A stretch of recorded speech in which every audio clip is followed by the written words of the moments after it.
Gonzalo. Ángel. Ahí está. Acá, acá Joel, hola. Bueno, hoy, antes de poder disfrutar escuchándolo al profesor Pedro Barreiro, primero quiero hacerles un pequeño anuncio. Quiero comentarles que pasado mañana, jueves 29, a las 18 horas, en la Universidad del Salvador, la Fundación Shalom, que es la que auspicia este espacio en el que nos estamos reuniendo ahora, va a ser la primera entrega de un premio, el premio Convergencias, a la persona o institución.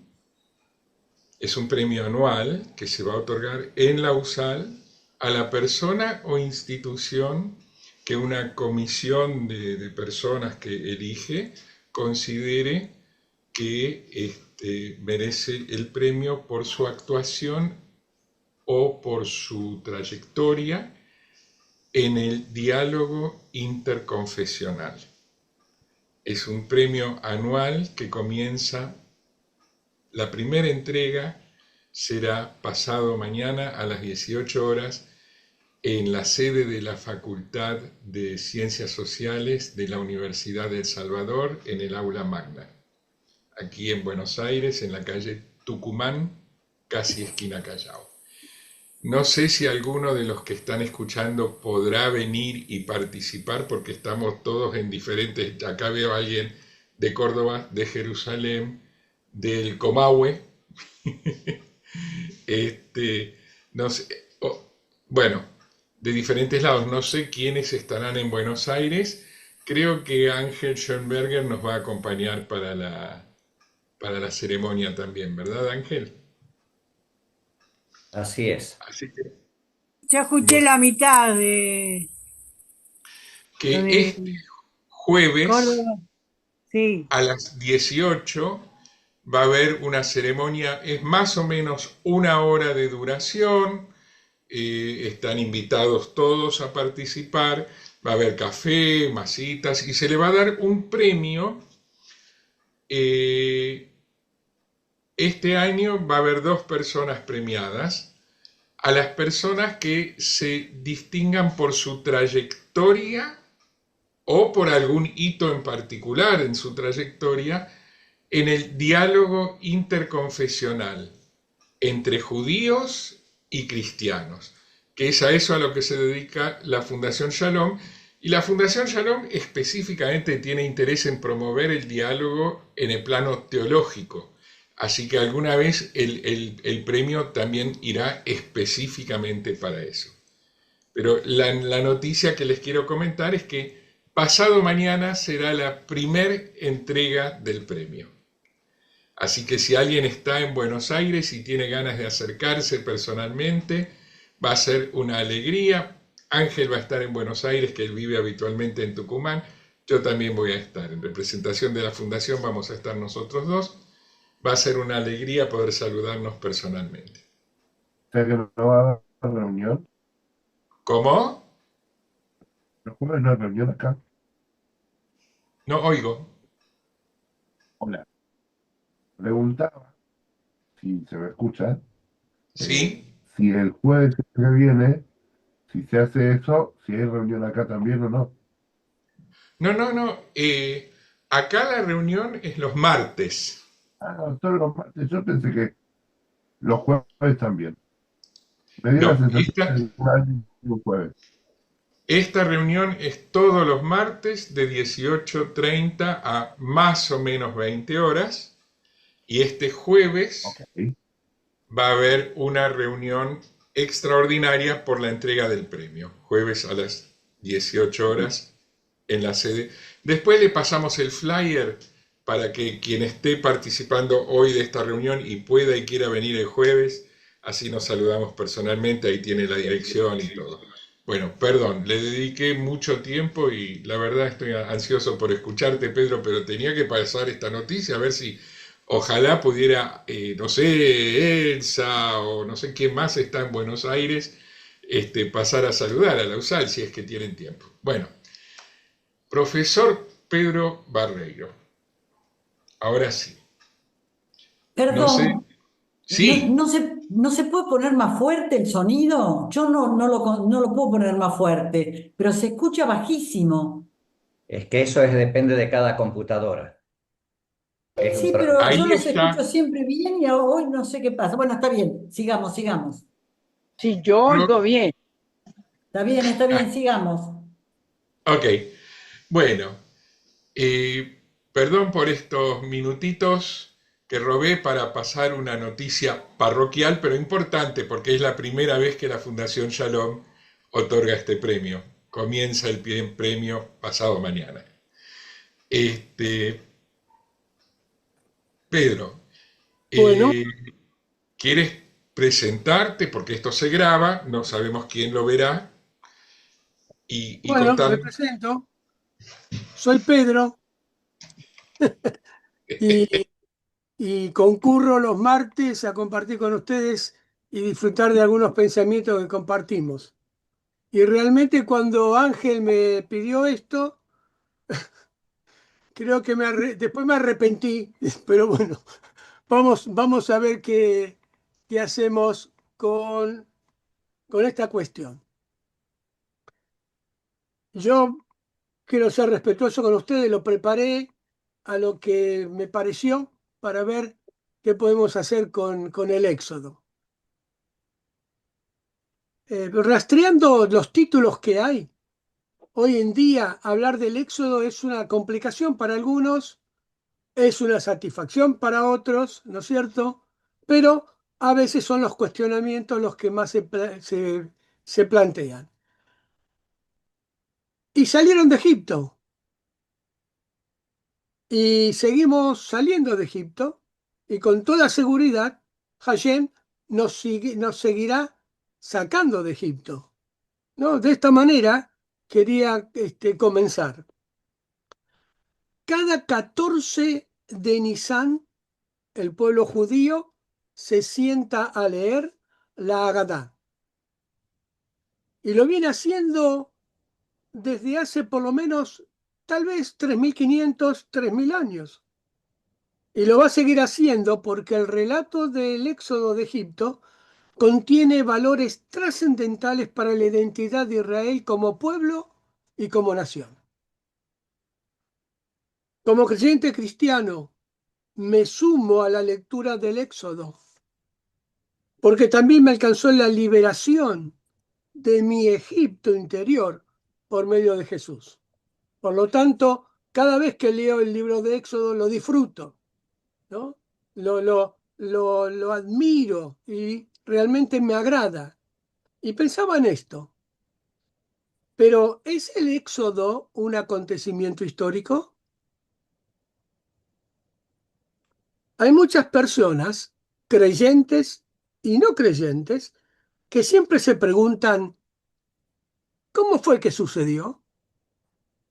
¿Realmente las aguas se abrieron? ¿Tantos salieron de Egipto? ¿El agua se convirtió en sangre? ¿Todo el ejército de Faraón murió en el mar?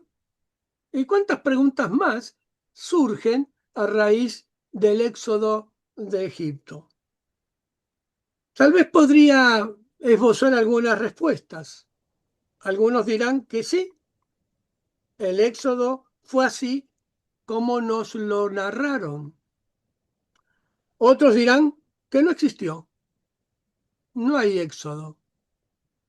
Y otros tal vez dirán que sí, pero no como lo narra la Biblia, o la Biblia hebrea, o la Tanaj.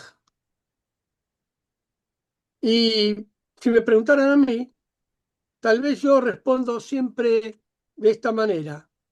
Miren, da igual, no importa si el éxodo es o no un acontecimiento histórico, porque desde el punto de vista educativo, teológico, lo que importa es que el relato del éxodo nos transmite y ha transmitido de generación en generación del pueblo de Israel y en el cristianismo una vivencia increíble. No importa si Moisés los sacó de Egipto guiado por Dios hace 3.500 años y vagaron por el desierto y luego entraron a la tierra de Canaán. Da igual porque si están seguros del relato de que Moisés los sacó de Egipto y los ha acompañado de hace 3.000 años, es que la importancia del relato les ha dado una identidad cultural, una identidad religiosa, una identidad nacional como pueblo. En el cristianismo, Dios nos ha dado la experiencia que nos ha sacado de nuestras miserias y pecados con mano fuerte y brazo extendido, como se recuerda en la mesa del Ceder, cómo Dios sacó a Israel de Egipto. Muchos se sorprenderán al descubrir que esta frase bíblica con mano fuerte y brazo extendido, de hecho, tiene un origen egipcio. En las inscripciones egipcias se describe al faraón como la mano poderosa y sus actos como los del brazo extendido. Pero Dios es el que nos ha dado la libertad. Sin embargo, desde el punto de vista de la historia, sí que es importante. ¿Por qué? Porque el éxodo de Egipto, si pasó, o si quizás pasó, pero no exactamente de la manera en como lo relata la Biblia, es una narración evocando memorias históricas orales que se transmitieron en algunos grupos semitas que vivían en la región de Canaán. La manera en cómo respondemos a esta pregunta desde el punto de vista de la historia, si tuvo o no lugar el éxodo de Egipto, repercute directamente en el origen del pueblo de Israel. Es decir, aquellos que están convencidos de que el éxodo de Egipto es un acontecimiento histórico, no tienen dudas sobre cuál es el origen del pueblo de Israel. La Biblia hebrea, Tanaj, dice que hubo un varón llamado Abraham, que tuvo un hijo llamado Isaac, que tuvo un hijo llamado Jacob, que a su vez tuvo 12 hijos que conformaron las tribus de Israel, que habitaron en Canaán, y que luego, en época de hambruna, fueron a Egipto, y que posteriormente fueron esclavizadas, y que salieron liderados por Moisés para regresar a la tierra de Canaán, la tierra que Dios le había prometido al patriarca Abraham. Entonces, si yo respondo a esta pregunta, sí, evidentemente tengo claro cuál es el origen del pueblo de Israel. Ahora, ¿dónde está el problema con el éxodo? El problema está en que hay personas que responden no. Estoy hablando de personas que uno puede encontrarse en una conversación o reunión entre amigos o conocidos. Desde el punto de vista teológico, la situación es clara.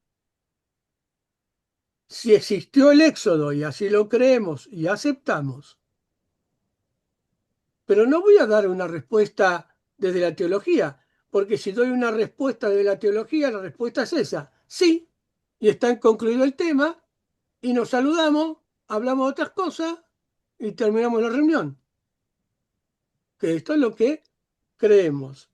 Permítanme que comience a responder a la pregunta de si hubo o no éxodo de Egipto como acontecimiento histórico. Miren, empecemos por el modelo que ustedes conocen seguramente, que es el modelo maximalista.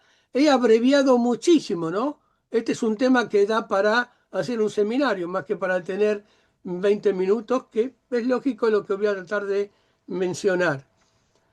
El modelo maximalista dice la Biblia es historia. Y por tanto, la visión que se tiene del éxodo es la visión clásica, hubo éxodo. El modelo maximalista al que adhieren historiadores y arqueólogos de todo el mundo fueron los que postularon, afirmaron, defendieron que se puede conciliar la Biblia con la historia y con la arqueología. Lo que tuvieron que hacer para confirmar científicamente lo que está escrito en la Biblia es lo que todos conocemos y que fue siempre un eslogan. tomar una Biblia en una mano y una pala en la otra e ir a los lugares en donde los acontecimientos pasaron, es decir, en la tierra de Israel, excavar y ahí hallar pruebas irrefutables de lo que está escrito en el texto bíblico es verdad. Era la tendencia maximalista. Era por lo general muy cercana a la Biblia. Creyentes que querían, o que quieren la Biblia, y como la quieren, estudiaban la Biblia y la arqueología, iban a Israel desde todo el mundo, Inglaterra, Alemania, Francia y desde Argentina, por supuesto. Yo fui a excavar, pero muchos otros también fueron a trabajar. Íbamos a Israel a excavar para intentar demostrar la veracidad de lo que está escrito en la Biblia. Cuando fui hace 30 y algo de años por primera vez a excavar, me invitaron a Beyán. ¿Y cuál fue mi alegría? Dice, bueno, yo voy a ir y voy a encontrar los muros de Beyán donde colgaron a Saúl y Jonatán. Bueno, todavía los estamos buscando. Es decir, es interesante, ¿no? Pero bueno, era mi primera experiencia que ya después aprendí demasiado. El modelo maximalista que estuvo representado por Albrecht, que yo estudié en el seminario, y se debe acordar también Ángel y Daniel, ¿no? Estudiamos con él y con Bray, historia de Israel, etcétera, etcétera. Es lo que propone es que es posible, mediante la arqueología, descubrir restos materiales que confirmen la veracidad del texto bíblico. En Israel, este modelo maximalista estuvo representado por varios arqueólogos importantes, que seguramente todos ustedes conocen. Yadin, que es el que excavó en Masada, y es el que descubrió un montón de cosas que hay en Masada, y también Benjamin Mazar. Yo trabajé con Amijail y trabajé con Eilan Mazar, realmente extraordinarios, y realmente aprendí muchísimo con respecto a ellos. Pero también tenemos el modelo minimalista. Breve. A partir de la década de los 60, comienzan a surgir estudiosos e investigadores desde el punto de vista de la historia que tratan, desde el punto de vista de la historia, que la arqueología comienza a criticar el modelo maximalista. Criticar el modelo maximalista quiere decir que comienzan a expresar que no siempre la arqueología coincide con el relato bíblico. Y como no siempre la arqueología coincide con el relato bíblico, comienzan a desarrollar una escuela que postula que la Biblia en realidad hay que entenderla como algo mitológico y la arqueología no puede corroborar un relato bíblico porque la arqueología solamente puede corroborar algo que es histórico. El modelo minimalista afirma que el éxodo entonces no ocurrió. Miren, ahora tenemos dos escuelas que plantean entonces sus propuestas. Esto hoy en día ha cambiado demasiado. Es decir, no hay maximalistas puros, no hay minimalistas puros, y algunos que eran minimalistas han dejado de ser tan minimalistas, acercándose a los maximalistas, y algunos maximalistas han entendido que tampoco tienen que ser tan puros y más o menos encuentran niveles de acuerdo. Por lo tanto, la escuela maximalista que postula que todo lo que está en la Biblia se puede demostrar mediante la arqueología, y tenemos la escuela minimalista que postula que no, y que de hecho son mayoría las cosas que no podemos corroborar mediante la arqueología. Bueno, en realidad, al llegar aquí, tengo que decir que no hay evidencias arqueológicas del éxodo de Egipto. No hay. Lo que hay son algunas circunstanciales que podrían llegar a interpretarse como parte del proceso del éxodo de Egipto. Pero pruebas arqueológicas que confirmen la veracidad del relato del éxodo de Egipto no hay. Aunque hay menciones por todos lados, ¿eh? Y a veces sorprendentes. Acabo de recibir hace 2 días que hemos encontrado nuevamente el arca. el arca de Noé. Y creo que con esta debe haber más o menos las 555 arcas que encontramos, ¿no? O a veces como también aquellos que lograron encontrar la ballena de Jonás. Y tantas cosas que estamos diciendo, tanto del Antiguo como del Nuevo Testamento, ¿no? Por lo tanto, pruebas arqueológicas que confirmen la veracidad del relato del éxodo de Egipto no hay. Y no es ningún problema desde el punto de vista de los investigadores minimalistas para decir que el éxodo no pasó. No se asusten, todavía no estoy negando esto, simplemente estoy diciendo lo que más o menos conocemos. Yo no comparto este argumento. Aprendí que la falta de evidencia no significa que no haya sucedido.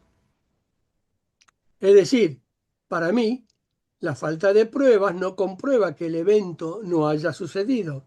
Simplemente comprueba que todavía no se han encontrado las pruebas que podrían confirmarlo.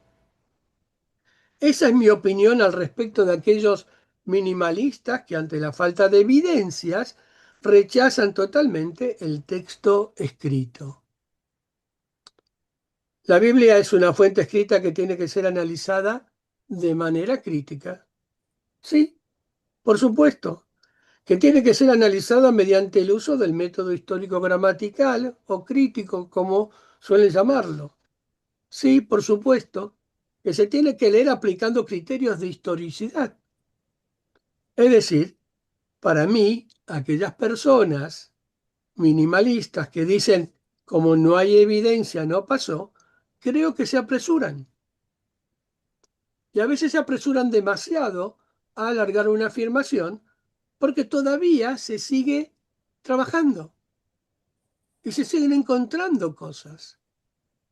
Sorprendentemente, en uno de mis primeros momentos de excavación, tuve la bendición de estar en Tel Dan cuando se encontró la estela de Dan. Ahí. Y di gracias a Dios. Jamás hubiese pensado en mi vida que siempre que andamos discutiendo a ver si qué encontramos, y ahí decía Casa de David. Y entonces decía a algunos cuantos conocidos amigos, ¿no? Minimalistas, decirle, ¿y ahora qué hacen? ¿Y ahora qué hacemos? Tanto afirmar cosas y de pronto, en el 93 aparece una. Y en el 94 el otro trozo. Y entonces ahora discutimos si está el puntito, la rayita, si esto, aquello, lo otro, como para poder confirmarlo. Sabemos, hermanos, hermanos, que hay una gran cantidad de textos que han desaparecido. Sabemos que hay un montón de archivos egipcios que no se han encontrado. Y muchas personas nos preguntan, ¿es que en Egipto no se encontró ninguna evidencia del éxodo? ¡Qué raro! Si se fueron de Egipto, deberían haber encontrado los egiptólogos evidencias del éxodo. Sí, tal vez deberían, pero no lo encontraron. No, no lo encontraron todavía, porque hay muchas cosas que han desaparecido y que quizás se van a encontrar o quizás no, pero estamos a la expectativa. Pero sea como sea para mí, es bastante precipitada esa posición de negarlo.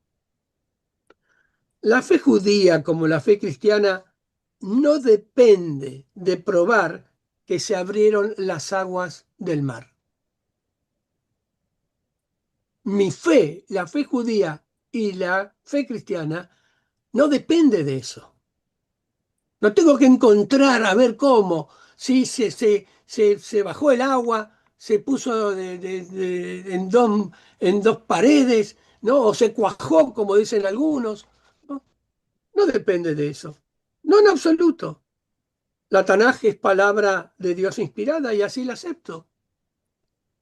Y considero, o mejor dicho, creo que si por algún motivo mañana se llegara a la conclusión, para mí imposible, de que no hubiese éxodo, creo que el pueblo de Israel el 14 de Nisan se va a reunir para festejarlo y leer la Haggadah. Y yo voy a reunirme y voy a festejarlo porque recordaría muy cercana la cena de Jesús y su entrega. Pero también puedo considerar un modelo algo intermedio, que expresa que el éxodo ocurrió, pero no como lo narra la Biblia. Pero algo pasó, es decir, ocurrió, pero de otra manera. Y dejó una huella tan importante que hasta el día de hoy seguimos narrándolo cada vez que tenemos oportunidad. Es un acontecimiento fundacional en la identidad del pueblo de Israel. Y no solo de Israel, sino también de nosotros los cristianos. Yo siempre proclamo que Yahvé, y lo dije anteriormente, sacó al pueblo con mano fuerte y brazo extendido, y así nos libera cada día de la opresión. ¿Y saben qué? Estoy utilizando la palabra que se aplicaba al faraón, que fue vencido por Yahvé. Por lo tanto, siempre voy a recordar esto. La mayoría de los investigadores sostienen que no hubo una salida masiva de esclavos de Egipto ni una conquista violenta de Canaán. No hubo, pero sí existieron grupos semitas en Egipto, tribus nómadas del sur y procesos profundos sociales dentro de Canaán. El éxodo en este caso sería una síntesis, una narrativa tardía de muchas memorias sociales, religiosas y políticas, y aquí tenemos una postura intermedia que viene a intentar conciliar ambas escuelas. Dijimos que la escuela maximalista expresa que por lo general es posible demostrar desde el punto de vista académico, científico, histórico, arqueológico, la veracidad de los relatos de la Biblia. La escuela minimalista que postula no se puede, sino que mediante el estudio científico y académico tanto de los textos como del terreno mediante la excavación arqueológica, lo que se demuestra es que no hubo éxodo. Para poder responder entonces a la pregunta de si el éxodo fue o no un acontecimiento histórico, lo que tenemos que hacer primero es definir qué fue el éxodo. Porque desde el punto de vista histórico, la Biblia, no se asusten, no nos narra el éxodo. La Biblia nos narra el éxodo con la narrativa historiográfica, ideológica y teológica de los escribas que pusieron por escrito el relato del éxodo. Por eso, cuando leemos el relato del éxodo, no estamos leyendo la historia del éxodo. Estamos leyendo la expresión teológica e inspirada por Dios, ¿no?, que puso el relato por escrito. No es lo mismo. Si yo voy a intentar descubrir o querer corroborar el relato del Éxodo tal y como está escrito, no lo voy a encontrar. ¿Cómo hago para volver al mar y mirar a ver si el agua se va a contener? El milagro no se analiza, es milagro. Esta es la realidad. Si nosotros hacemos una crítica del texto desde el punto de vista de la crítica bíblica sana, madura, coherente, ¿no?, vamos a intentar entender qué es lo que el texto nos está queriendo decir con el relato del Éxodo. Y quizás podamos encontrar en el texto en donde dice, aquí está el Éxodo de Egipto. La Biblia está escrita de la misma forma en que todos los escribas de todos los imperios y todas las civilizaciones de la antigüedad escribían sus crónicas con milagros, poniendo delante al Dios en el que ellos creían, del Dios al que le otorgaban acontecimientos milagrosos, exagerando la narrativa. Por eso no vamos a encontrar en los egipcios la narrativa de sus derrotas. Nunca la escribieron. Ningún derrotado escribe su derrota. No las escribió. Los egipcios no escribían sus derrotas. Y sabemos, como en la batalla de Kadesh, que se la atribuyó Ramsés como vencedor, no fue así. la batalla de Kadesh hay algo de similitud que nos permite entender el Éxodo. El poema de Kadesh tiene mucha relación con el cántico de la división del mar. Hay que leer ese poema, que se le atribuye a Ramsés, solo avanzando hacia las tropas hititas, ¿no? Y después escribe que él es el vencedor. Pero la arqueología después demostró que no fue tan así. Aunque después firmaron su pacto, su tratado. Bien, como mencionaba, de la misma forma, Yahvé vence a Ramsés. Es interesante en ese poema.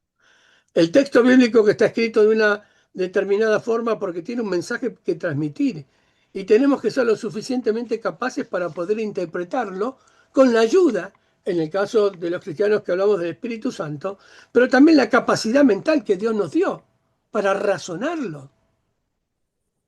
Y en esto yo quiero volver a leer una frase de la cual muchas veces compartí con ustedes y es la siguiente. La manera en que entendemos la escritura afectará el modo en que la leamos. En particular, en su doble paternidad exige un doble acercamiento. Dado que la escritura constituye la palabra de Dios, deberíamos leerla como no leemos ningún otro libro, de rodillas, humildemente, reverentemente, en actitud de oración, buscando que el Espíritu Santo nos ilumine.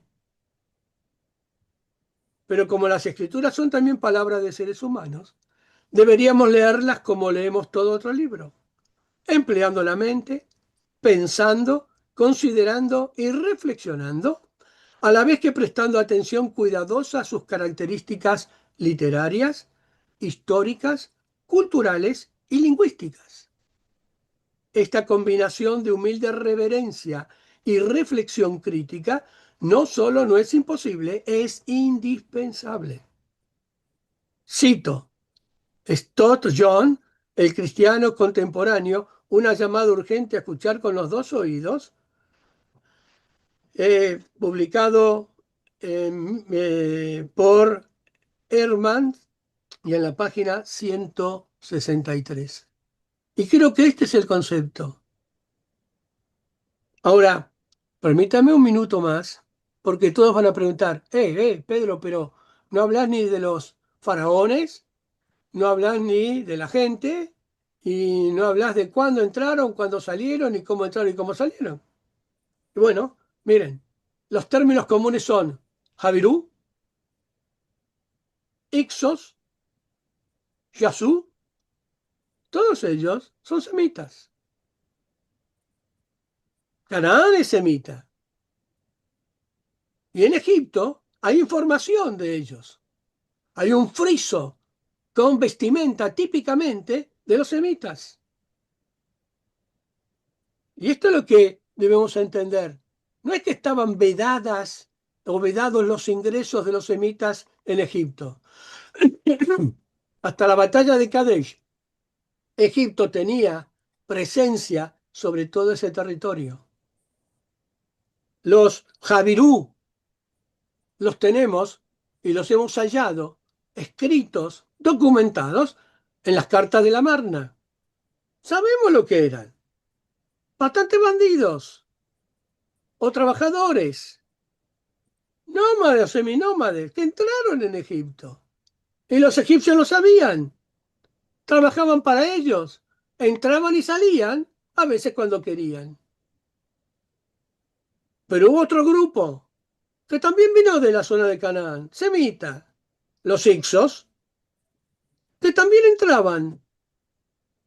Pero en un momento, para sorpresa, entraron y se quedaron. Se quedaron como 100 años más o menos. Bien.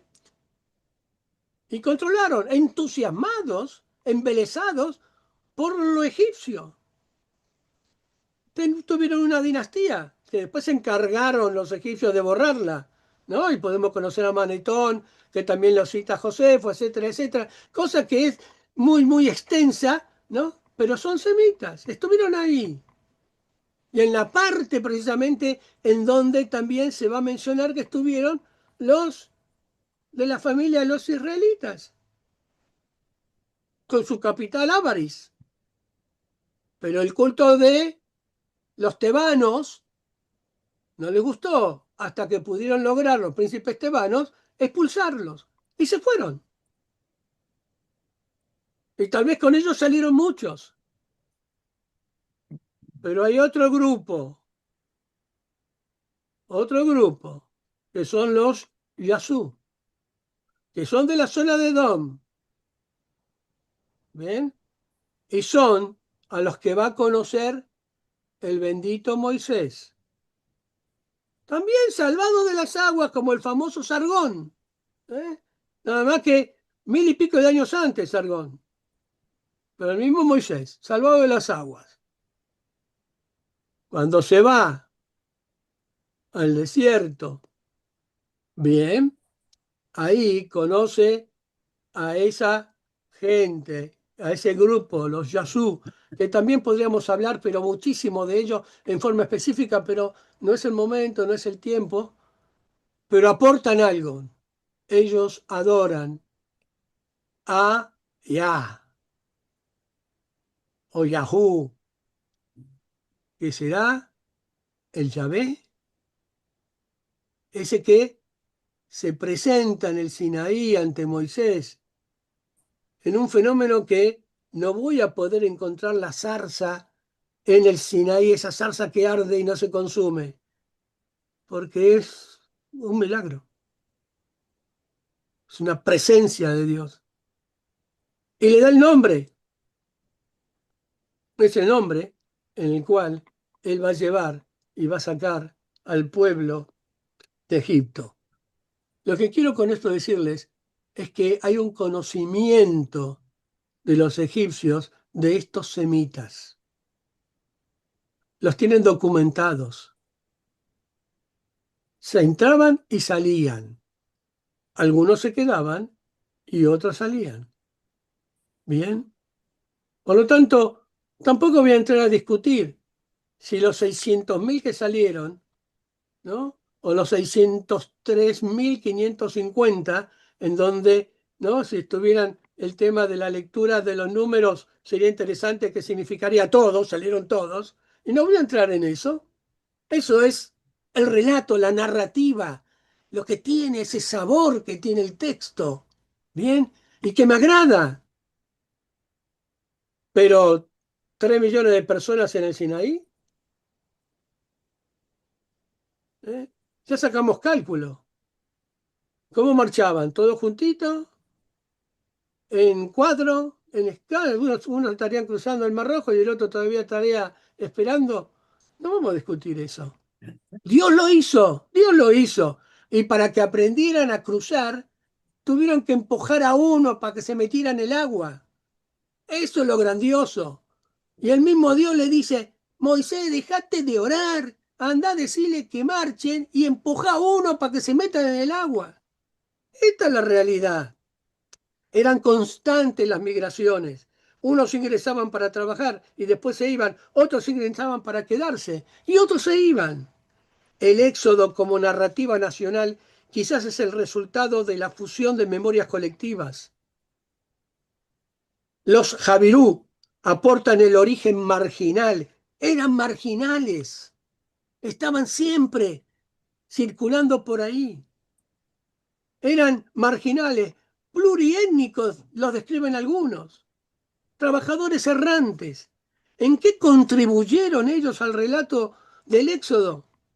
La memoria colectiva de la servidumbre, la persecución, la esclavitud. Y digo esclavitud, no el esclavismo, porque la esclavitud es que ellos no eran la base de la producción, sino trabajaban en las construcciones. No es el modelo esclavista, pero tal vez conocer la identidad de forastero, sin tierra que se encuentran en los patriarcas bíblicos. Estos que de pronto fueron esclavizados, sometidos a la construcción y clamaron, clamaron. y Yahvé los escuchó. ¿Y qué aportaron los Yazú? El nombre de Dios. Los Yazú son nómades del sur de la zona de Edom. El texto dice, cuando Señor saliste, Dios, ¿no? Del Seir, de Pará, Madián. El origen geográfico del Dios de Israel es un Dios del desierto, no es un Dios de Canaán. No es de la zona de Canaán, no está en los panteones de dioses de Canaán. Por lo tanto, lo que vamos a encontrar aquí es que la revelación del Sinaí, Madián, la zona de Edom, la zona de Joreb es el lugar donde aparece Moisés, en donde camina durante 40 años para guiar a un pueblo durante otros 40 años a esa tierra. El escriba, cuando lo pone por escrito, lo que hace es teologizar la historia. Si vamos a buscar el relato del Éxodo, no lo vamos a encontrar como sucedió. Pero si vamos a buscar el relato del Éxodo de Egipto haciendo una crítica textual del texto y analizando la región desde un punto de vista histórico, quizás sí encontremos algo a través de los contextos y de las similitudes y de los relatos, tal como eran los relatos de los pueblos que ellos conocieron. Y hay algo más interesante para terminar. En el 1207 antes de Cristo, tenemos una fuente, un hallazgo arqueológico en donde está escrita la palabra Israel. Hay una estela en Egipto. Estuve ante ella en el Cairo. Creo que todos vamos y nos sacamos la foto señalando el nombre de Israel en ese museo, que ahora es nuevo, ¿eh? Pero no iba a compartir pantalla para eso. Es la estela de Merneptah, que por cierto es el faraón hijo de Ramsés II, que también quiere fama como el padre, a quien se le atribuye ser el faraón durante el periodo del Éxodo, Ramsés, pero hay una gran discusión que no me voy a meter en ella, si es este, aquel, el otro, 50 años antes, después, qué es lo que sucedió. No me molesta, no me inquieta. No todos los historiadores están de acuerdo que fue durante su reinado. Hay algunos que piensan que fue antes de Ramsés II. De acuerdo que es el padre de Merneptah, el autor de esta estela de 1207. Y miren lo que dice, que ustedes lo conocen, porque está en todos lados, y generalmente la mencionamos. 2 o 3 frases nada más, aunque la tengo entera. Canaán está despojada de todo lo malo. Es decir, todos los semitas de Canaán están todos controlados, todo lo malo. Askelon está deportada. Geser está tomada. Israel fue devastado. No tiene semilla. Y yo digo, esto sí que conocían el marketing en aquella época.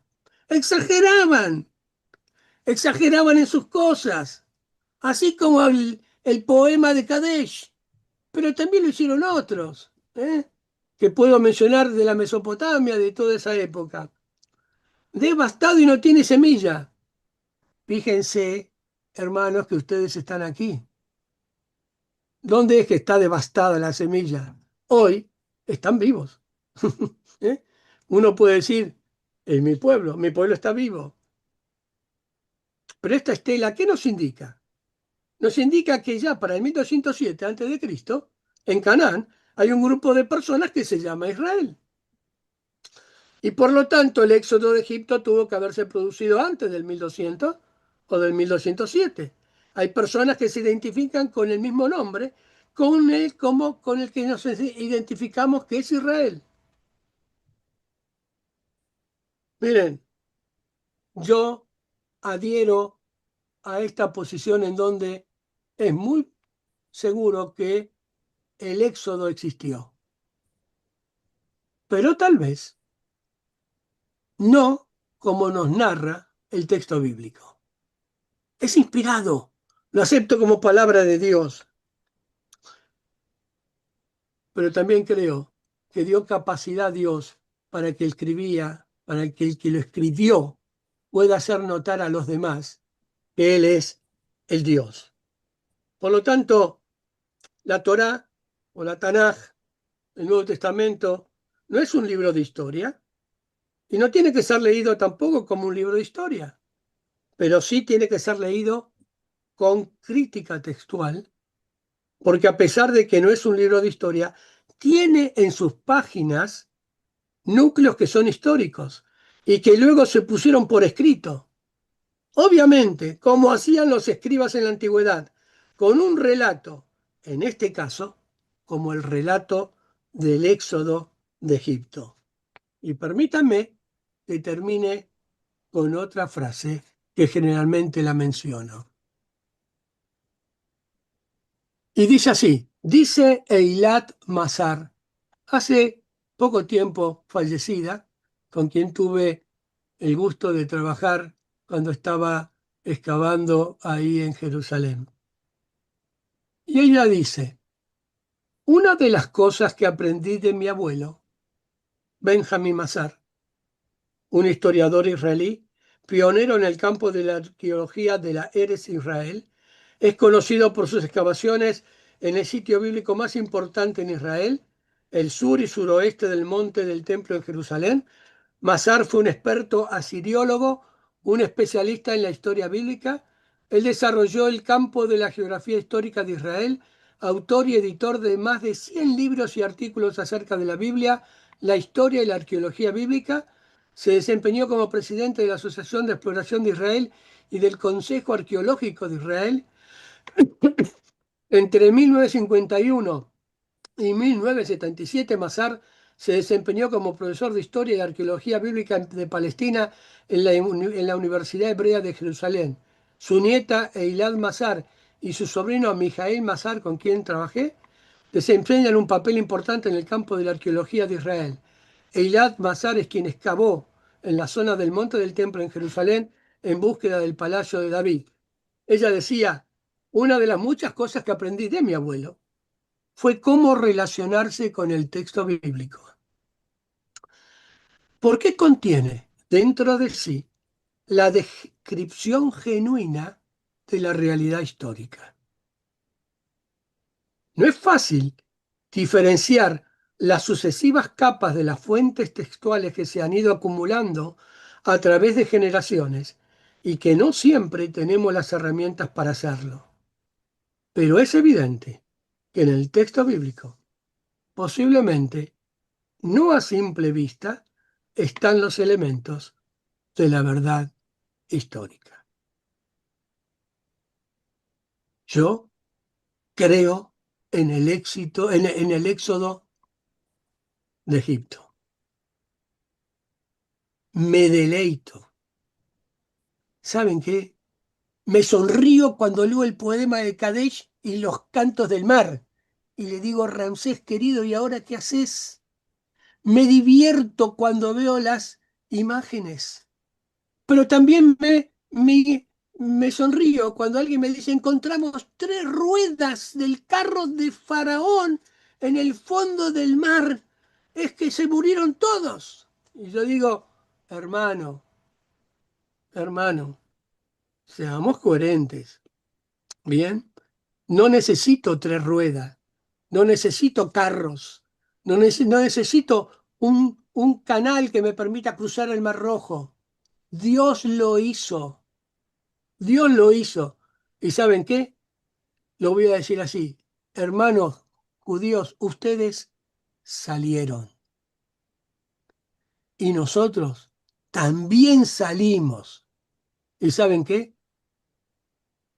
En este tiempo, yo anhelo que con mano fuerte y brazo extendido, Yahvé o Hashem, o como ustedes lo mencionan respetuosamente, nos va a sacar de este tiempo que estamos viviendo.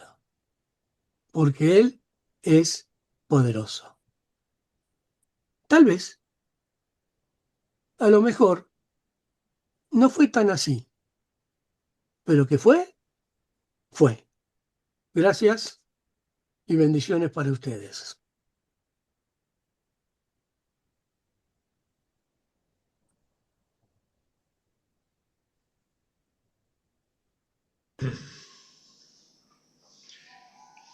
Muchas gracias, Pedro.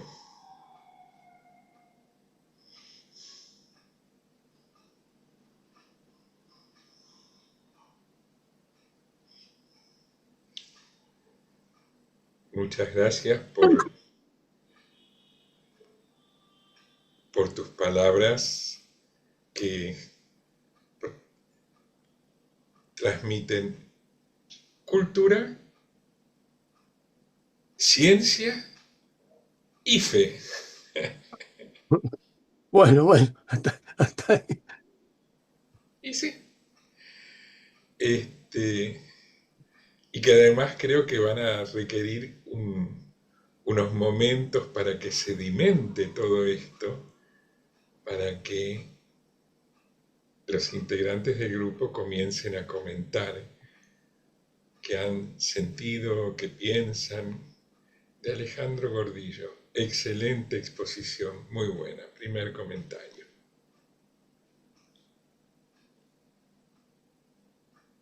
Elsa, te desmuteaste para hablar. No, no, no, ¿eh? Ah, No, perdón, no era la perdón. intención, no, estaba desmuteada. No, no, estoy aparte, buena parte me la perdí con el sonido, después lo pude compaginar. Uh, Pero como una sola idea de esta estupenda exposición, de la cual nos deja mucha huella para reflexionar. Pero me quedo con la idea que el sustento de la fe sobrepasa lo histórico, que es lo que expresó Pedro. No es la fehaciente afirmación de la investigación arqueológica lo que le va a dar sustento a mi fe. El sustento de mi fe está en otro lado y está en la palabra de Dios que enriquece. Todo lo que podamos constatar es conocimiento, le da estructura a la cultura, como citaste vos mismo al comienzo. Pero la fe sobrepasa todo eso. La fe va más allá de todo eso. La fe tiene bastante con las propias dudas fundamentales que pueda generar cada uno en su interioridad. Simplemente decir, ¿será cierto lo de Dios o es un conformismo? Sobrepasa lo que me pueda decir la arqueología, que me fascina. No es para despreciar nada, y la indagación humana siempre es un enriquecimiento, y el aporte histórico nos ubica como humanos. Pero la fe nos da la parábola de la trascendencia, y eso sobrepasa la minuciosidad, como decía Pedro, de si encontré la piedra, si encontré el pedacito de pared, si encontré un símbolo para decir, no, no, yo creo porque está esto. La fe supera todo eso, por lo menos es mi vivencia. Y vuelvo a decir, soy una apasionada de todo lo que se pueda descubrir, pero soy una apasionada de una fe viva, que sé que tengo que alimentarla y la alimento con el testimonio de Dios que veo en mi prójimo.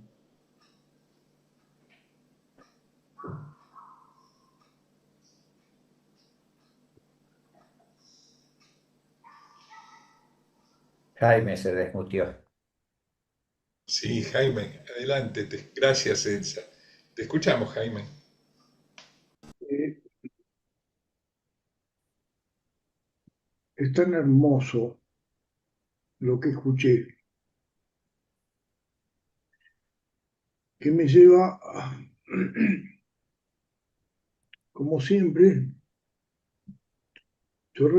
Voy a los orígenes de mi vida,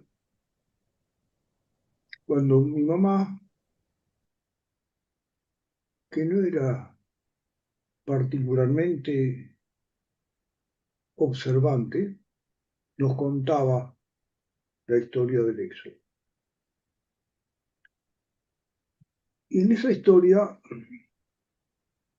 nos sentíamos reivindicados de todas las penurias. No nos preguntábamos si era verdad o mentira, era verdad. Pasa el tiempo, nos volvemos más cultos, nos volvemos más incrédulos, y volvemos a repetir las ceremonias que mi mamá no hacía, pero que mis tíos y mi mujer, y mi familia sí hacía. Y entonces, preguntarse si era la verdad histórica o no, no tenía ninguna importancia, porque las conclusiones eran las importantes. Si era verdad histórica, ni se nos pasaba por la cabeza. Por eso este extraordinario comentario de Pedro nos ayuda a ponernos en el lugar en que estaba mi mamá, en que estábamos nosotros, una familia humilde, terriblemente castigada por la vida. Nos aferrábamos al hecho del Éxodo. Dejaba de ser importante los detalles, era sabernos predestinados a continuar siendo judíos. Entonces, para mí, más allá de toda la sapiencia que admiro, por supuesto, la vida nos fue enseñando muchas más cosas que aquellas que aprendimos en nuestra infancia, pero que nos permite vivir sabiendo que no todo es, aunque me encante la historia, no todo es verdad. Todos los hechos históricos que aprendimos en la escuela tampoco son verdad. Son un poco embellecidos, pero el espíritu del Éxodo está acá para quedarse y no se va a ir. Porque siempre va a haber niños, jóvenes, adultos y viejos que van a encontrar en el Éxodo el espíritu que necesitamos para enfrentar las dificultades que sin duda las hay hoy, tanto como en el tiempo de los faraones. Estamos viviendo tiempos extraños y peligrosos, y a dónde vamos a recurrir si no es a través de las cosas espirituales que nos permiten afrontar y pensar en un futuro mejor. Entonces, Pedro, sos un hermano. Gracias.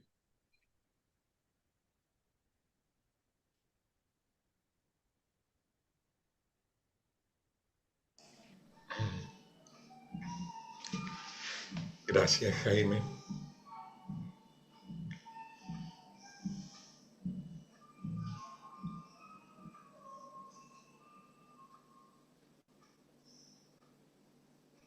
Buenas noches.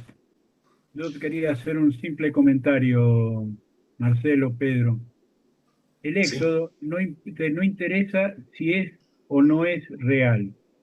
Lo que interesa es la enseñanza que nos dejó a través de las palabras de la Torá, de que el pueblo creyó en algo, creyó en que tenía que salir de la esclavitud forzada a la independencia nuevamente, al volver a creer en que podía ser un pueblo independiente, que es lo que se está tratando en manteniendo el Estado de Israel. Es una forma de que podamos seguir adelante creyendo en que lo que hacemos es lo correcto. Que haya sido real o no haya sido real, que haya sido un cuento muy bonito, no tiene nada que ver, no tiene importancia. La importancia es la enseñanza que dejó y que deja la Torá cada vez que repetimos, todos los años, volvemos a repetir la salida del pueblo de Egipto. Eso es lo importante. Que nos creamos o no lo que ha sido, eso es aparte. Muchas de las cosas son increíblemente que no se sabe si fueron reales o no fueron reales. Si realmente el Mar Rojo se abrió, el Mar de los Juncos, o fue un tsunami que abrió las aguas para que pasaran y que se cerró justo que venían los egipcios y no que venían detrás del pueblo como se muestra en las películas, tan bonitos que no alcanzaron a cruzar y se cerró detrás. Es, son todos hechos posteriores, como la mente ha querido representar. Lo importante es la enseñanza que nos dejó. Gracias.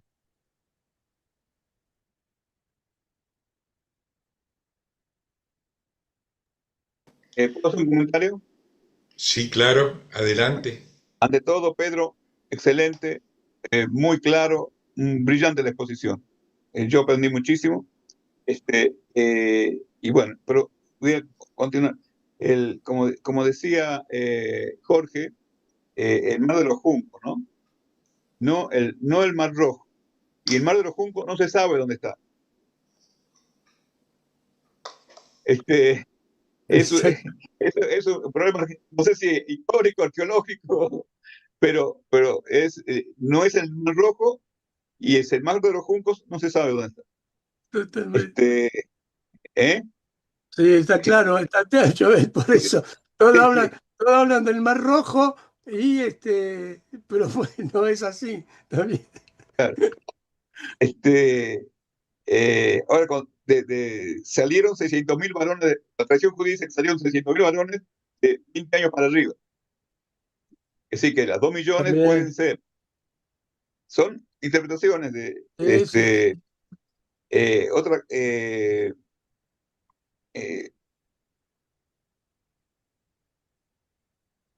Una cosa es como una anécdota, ¿no? Una vez estábamos en el río Jordán, donde los cristianos se bautizan, porque uno dice En Jesús, Yardenit, en Yardenit.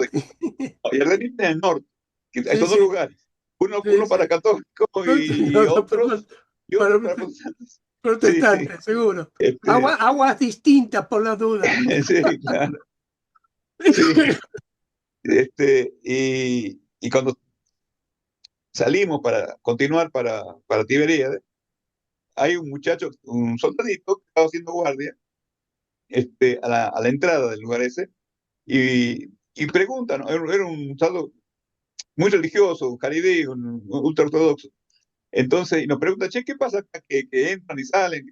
Entonces, le decimos, acá los cristianos creen que acá se hizo el bautismo de Jesús. Dice, mira, yo no sé si se bautizó ahí, pero que Josué cruzó ahí con el pueblo, no tengo ninguna duda. Un ultra ortodoxo. Así que eso como anécdota, ¿no? Sí. Eh, eh, bueno, no quiero entrar más, pero también recordar otro misterio, ¿no? Que el pueblo no caminaba en el desierto, viajaba en el desierto. Lo Ya, aljú nasu, sí. esa es la palabra que se usa en la Biblia. Sí, No sí, sé qué sí. significaba en aquella época, pero hoy en día lo usamos para viajar. Y con todo lo que, y con todo lo que implicó eso, porque ni su pie ni su ropa. Pero Claro, permíteme que te cuente un detalle cuando hablaste de Jardenit, porque sí. hace muchísimos años, cuando yo fui por primera vez, también fui ahí, porque lógicamente, si uno iba, Ah, había que mojarse. Y claro, entonces me metí con un bidón de 5 litros, claro, un bidón de plástico de 5 litros, y era la época que los podía traer. Así que me lo traje en la mochila a la Argentina. Así que fui famoso, porque tenía un bidón del Jordán donde se bautizó, ¿no? Y muchos venían con un frasquito a pedirme agua, ¿no? Todo sin vender, sin vender, simplemente era de gracia, ¿no? Pero la idea era que me decían, Pedro, traete un bidón de 5 litros para distribuir aquí en la zona. ¿Eh? Así que era agua de protestantes, no de grupos católicos, por la sí. duda. Es un chascarrillo, ¿no? Eh, el que constantemente trae el agua ahí del otro lado, del sur del Jordán, es mi hermano. Cada vez que viaja a Argentina trae también unos litros para su amigo cristiano, ¿no? Este, eh, Ángel, ¿vos lo viste también? No, no, bueno, No, no, yo no saqué agua. nosotros para los amigos católicos, sí. Este, bueno, más quería, otra cosa de que eh, Ahora, Joel, tal vez esto, cuando hablábamos lo mismo que Jorge, hay muchos estudios que se van haciendo sobre el éxodo. Yo no quería abundar en esto y además estoy muy corto de tiempo porque tengo que cortar, pero sobre el tema de la batalla de Kadesh y los ¿Mm? frisos que hay estudios en donde, tal vez ustedes también saben, se están aplicando como que la misma corte de Ramsés tendría una forma muy similar al tabernáculo. Miren ustedes lo que hacen, una crítica histórica del texto con respecto a una interpretación de similitud. No, es interesante. No era para abarcarlo ahora, pero decirles cómo aparecen un montón de cosas y cuando uno lo mira, realmente tiene las tres partes. Ahora, hay que seguir analizando esto como para decir cómo se esbozó esto, cómo se cantó y cómo lo narra realmente el que escribió el texto bíblico inspirado por Hashem, lógicamente, y con una intención, como decía Jorge, de enseñarnos cuál es el propósito, ¿no? Y gracias a Hashem por todo lo que nos dio, ¿no? Nos dio a lo largo de esta historia hasta el día de hoy y nos dará. sí, es,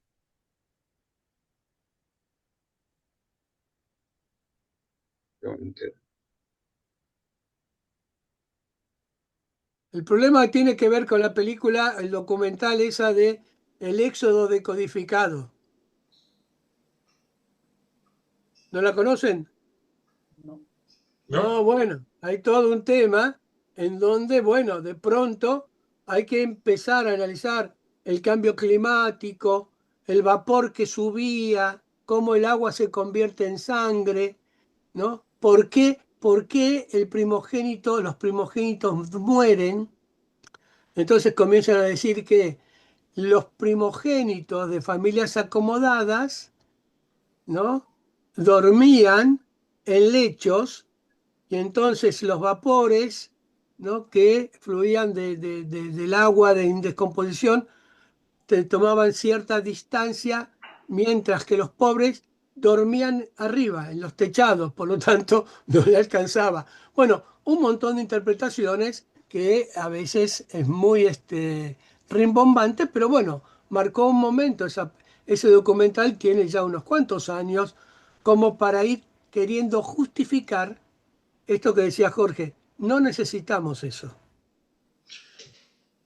Una pregunta. Sí, Vos antes hablaste de una rueda de los carros Sí, del sí, faraón que se sí, encontró, sí, bueno, no en el Yamsuf, no en el Mar de las Cañas, en el Mar Rojo, sí, supongo. sí, sí, sí. Che, ¿no se les habrá caído cuando la filmación del documental? Y puede ser, ¿eh? Puede ser, puede ser. Vos sabés que, para decirles ustedes que tal, tal vez es muy, muy, bueno, se los comento. Ustedes saben que alguien estudiando y buscando los lugares, no sé si es la misma persona, ya fallecida, dice que encontró donde la cruz está clavada, ¿no? Y que estuvo analizando porque la sangre que corrió por el madero pasó por los huecos y quedó en la gruta y tomaron muestra de esa sangre, la mandaron a analizar y para sorpresa, esa sangre tiene lo que corresponde a la mujer, pero no al padre. Entonces uno dice, no necesitamos esas cosas.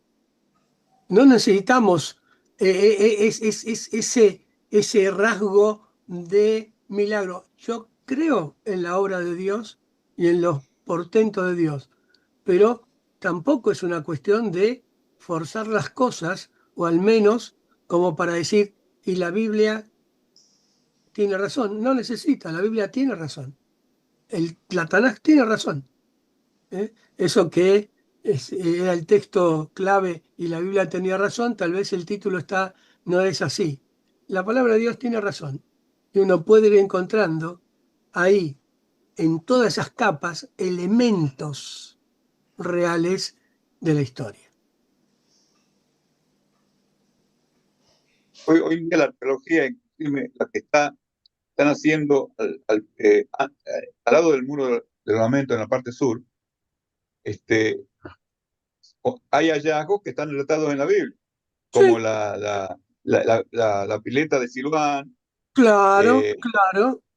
otra entrada de David por eh, a la ciudad por una cueva que la tallaron, Ujú. también se encuentra una cueva tallada. Sí, sí, sí. Cosas interesantes, ¿no? Y están, Yo bueno, otra cosa, trabajé la en zona, esos lugares una temporada breve, pero sorprendente. Es decir, uno va encontrando eso, bien, ahora está el relato y está lo que se encuentra, pero no es para verificar el relato, sino que sabemos que el relato apunta realmente por lo que Dios quiere enseñarnos y vivenciarnos, ¿no? Y eso suma, pero no es indispensable para corroborar el texto. Lo que sí tenemos que entender que hay que leerlo porque a veces también tenemos algunas discusiones con las plagas y no es que hay un error en el texto, sino cómo fueron escritos. Y el faraón no muere ahogado porque en otro lado vuelve. Por lo tanto, salvo que te haya tenido una pata de rana y un tubo de oxígeno, ¿no? Pero no es así. Es decir, de pronto la narración nos lleva a eso, ¿bien? Y no es que hubo error, sino cómo se ha escrito y ha sido de bendición a lo largo del tiempo hasta ahora y hasta que Dios lo disponga, ¿no? es-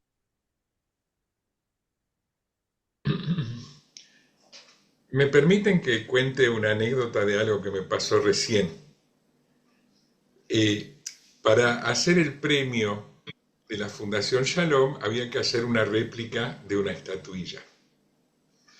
Y el taller donde hicieron la réplica me lo trajeron hace un par de horas acá a casa, ¿no? Y el técnico me dice, salió lindísima. Bueno, perdón, para mí es lindísima, porque la realidad de una obra de arte es que el que termina de hacerla es el que la ve.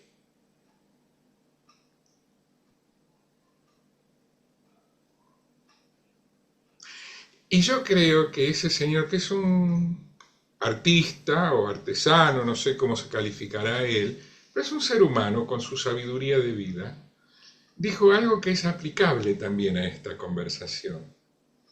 No es tan profundo y tan claro como todo lo que dijiste vos, Pedro, pero hay algo en eso, de que en realidad la materialidad como fundamento de una verdad, para algunas cosas será muy importante.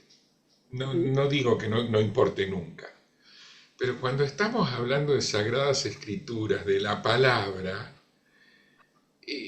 por ahí no es lo más trascendente, demostrar la materialidad de los hechos descritos, sino que por ahí lo más importante está en la mirada del que lee esa palabra, cómo se acerca, cómo lo toma, para qué le sirve. Totalmente.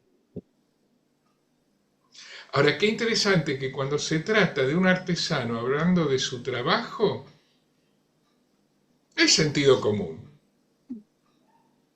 Pero cuando se trata de las Sagradas Escrituras tenemos que estar horas pensando para entenderlo y aceptarlo, ¿no? Ese era el comentario, hasta ahí nomás. Si ustedes me disculpan, yo debo retirarme, les agradezco.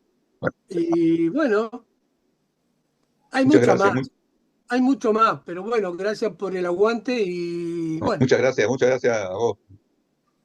No, Pedro, muy buen qué explicado, gusto muy compartir lindo. contigo esta charla. Gracias, Pedro. No, gracias a ustedes. Bueno, Gracias. Muchas gracias. Muy bueno. Bueno, finalizamos. Gracias, Sí. Marcelo, por la invitación y por poder participar con ustedes. Gracias por venir, para mí es un gusto, gracias por permitirme compartir esto acá, por supuesto. Y después mostrar la estatua que te ha hecho el artesano. La voy a mostrar con mucho gusto, pero ahora la puse en un lugar, en una caja, no sea cosa que se me caiga y se me rompa hasta el jueves. Por eso no la muestro, pero es una obrita de arte. Les voy a mandar al grupo una filmación o una foto, el grupo de WhatsApp, donde les llega la invitación para participar de la reunión, así la pueden ver ahí. Lamentablemente me queda lejos y tengo muchas actividades yo también acá en Mendoza. Son 1100 Mendoza kilómetros. es un poquito lejos para venirse especialmente por una horita nada más. Entiendo, qué pena. Bueno. Así es. Un gran abrazo y que la pasen muy bien y que Dios los bendiga. Amén, amén, igualmente. Amén, amén. Bendiciones. Nos despedimos. Shalom, shalom. Shalom Alejem. Shalom. Hasta el martes. Lástima, no puedo ir el jueves, me queda lejos. Shalom, shalom. Shalom, shalom. Shalom.